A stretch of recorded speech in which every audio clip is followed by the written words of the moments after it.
नमस्कार, आपके पसंदीदा शो घंटी बजाओ के साथ हाजिर हूं मैं रुमाना इसार खान। चुनाव का मौसम आए और धर्म की राजनीति ना शुरू हो, ऐसा तो हो ही नहीं सकता है। तमाम दल बीजेपी पर यह आरोप लगाते रहे कि भाई बीजेपी जो है वो हर चुनाव में हिंदू और मुसलमान के मुद्दे को हवा देती है। लेकिन अब सवाल यह है कि बाकी दल क्या करते हैं। एआईएमआईएम के अध्यक्ष हैं असदुद्दीन ओवैसी, वैसे तो धर्मनिरपेक्षता का राग अलापते हैं, लेकिन यूपी में चुनाव लड़ने पहुंचे तो खुद ही सांप्रदायिकता का जहर घोलने लगे। मुसलमानों के वोट हासिल करने के लिए असदुद्दीन ओवैसी यूपी के ऐसे मुस्लिम चेहरों को चुन चुन कर अपनी पार्टी से जोड़ने में लगे हुए हैं जिनका इतिहास आपराधिक रिकॉर्ड से भरा हुआ है। पहले तो उन्होंने बाहुबली अतीक अहमद को एआईएमआईएम में शामिल कराया और अब माफिया डॉन मुख्तार अंसारी को भी अपनी पार्टी में शामिल होने का न्योता दे दिया। मुसलमानों का जब तक जिंदा धर्म, जाति और भाषा के आधार पर वोट नहीं मांगा जा सकता। हमारा संविधान धर्मनिरपेक्ष है, उसकी इस प्रकृति को बनाए रखना चाहिए। मजलिस इंशाअल्लाह ताला सुबह क़यामत तक उत्तर प्रदेश में रहेगी। देश की सबसे बड़ी अदालत इससे ज्यादा साफ लफ्जों में ये नहीं समझा सकती कि धर्म के नाम पर वोट मांगना गैर कानूनी है। लेकिन बात बात पर संविधान और कानून की दुहाई देने वाले असदुद्दीन ओवैसी के लिए अदालत का ये फैसला कोई मायने नहीं रखता। अगर 11% यादव मुख्यमंत्री बना सकते हैं तो क्या 19% मुसलमान अपने 19 एमएलए मजलिस के नहीं कामयाब कर सकते? मैं पैगाम दे रहा हूं उत्तर प्रदेश के 19% मुसलमानों को, अगर 11% यादव सिंह यादव को अखिलेश यादव मुख्यमंत्री बनाए तो क्या इस आने वाले चुनाव में 19% मुसलमान क्या मजलिस के एमएलए को कामयाब नहीं कर सकते? करेंगे इंशाअल्लाह ताला। बिहार और बंगाल के बाद यूपी में अपनी राजनीति चमकाने निकले ओवैसी पिछले 3 दिनों में हर सभा और रैली में सिर्फ एक ही लफ्ज दोहरा रहे हैं, मुसलमान, मुसलमान और मुसलमान। मैं नाम लूंगा मुसलमानों का जब तक जिंदा रहूंगा। इसलिए क्यों लूंगा बताता हूं। इसलिए कि भारत के कानून के लिहाज से मुसलमान माइनॉरिटी है। भारत के संविधान आर्टिकल 29 और 30, 29 और 30 के मुताबिक अक़लियतों को हुकूक दिए गए जिसमें मुसलमान शामिल हैं। ये वही ओवैसी है जो संसद के अंदर धर्मनिरपेक्षता का झंडा उठाकर जोशीले भाषण देते हैं, जिन्हें अक्सर ये लगता है कि हिंदुस्तान का धर्मनिरपेक्ष चरित्र खतरे में है। 2014 से जब से मुल्क में बीजेपी की हुकूमत बनी, जब से इस मुल्क के प्रधानमंत्री नरेंद्र मोदी बने, एक मंसूबाबंद तरीके से इस मुल्क के सेकुलरिज्म को कमजोर करने की पूरी कोशिशें की जा रही हैं।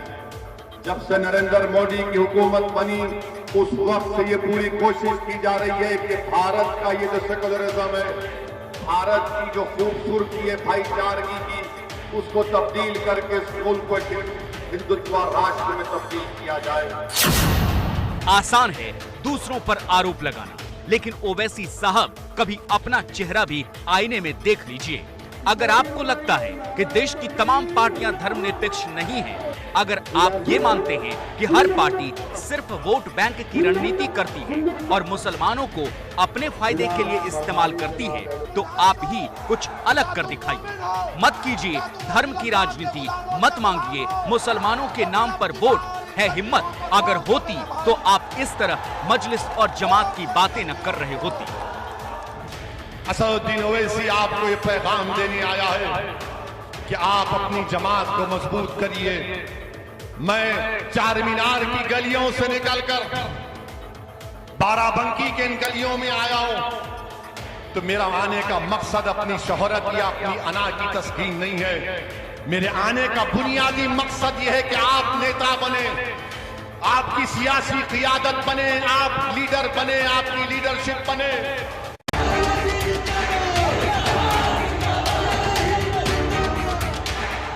ओवैसी कहते हैं कि वो मुसलमानों को नेता बनाने आए हैं। बहुत अच्छी बात है ओवैसी साहब, दीजिए अपनी पार्टी से एक आम मुसलमान को टिकट, जोड़िए उन लोगों को अपने साथ जो वाकई में अच्छा काम कर रहे हैं।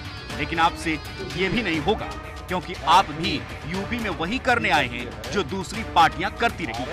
इसीलिए नेता बनाने के लिए आपको भी वही दागी चेहरे पसंद आते हैं जो ताकत के दम पर वोट हासिल करने का मादा रखते हैं।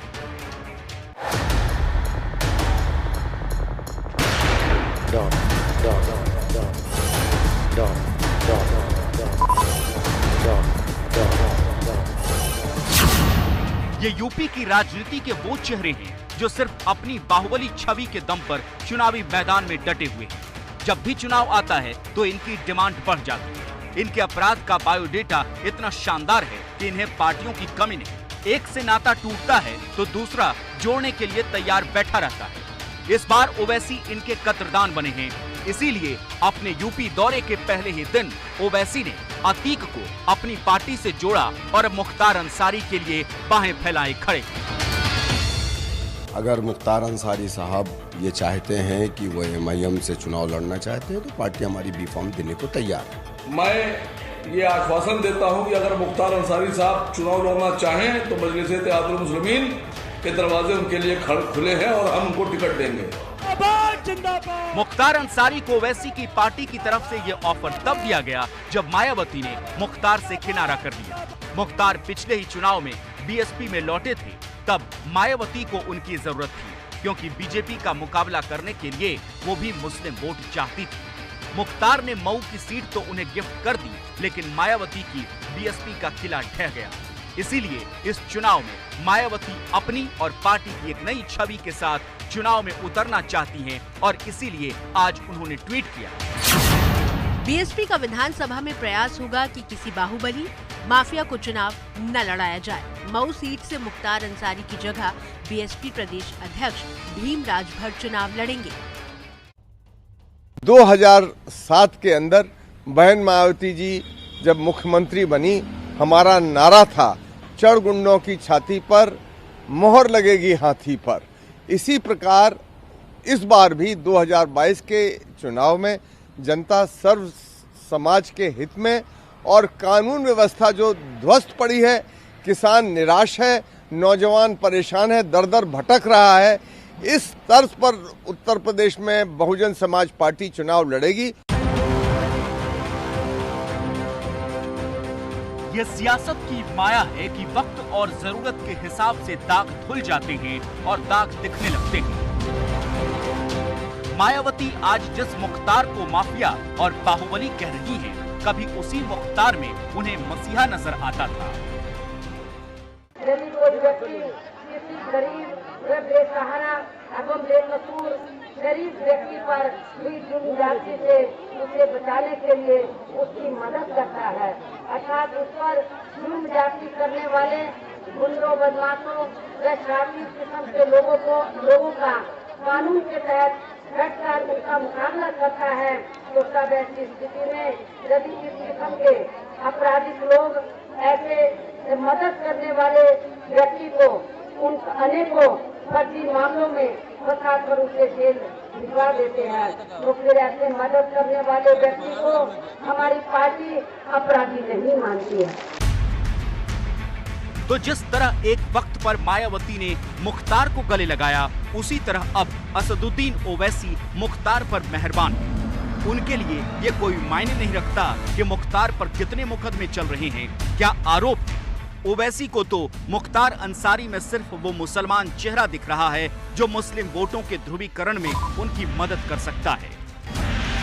मुख्तार अंसारी पर यूपी में कुल 52 मुकदमे दर्ज हैं। 90 के दशक में उसने ठेकेदार और प्रॉपर्टी के बिजनेस से अपराध की दुनिया में कदम रखा। फिर 2005 में बीजेपी विधायक कृष्णानंद राय की हत्या के केस में उसका नाम जुड़ा। हालांकि 2019 में उसे इस केस में बरी कर दिया गया। मुख्तार को पहली बार 1996 में BSP ने ही टिकट दिया था।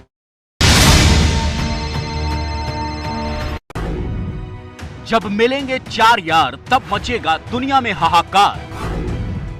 महाशक्तियां महामिलन को तैयार। भारत की बात शाम 7:30 बजे। घंटी बजाओ को पावर्ड बाय कैश।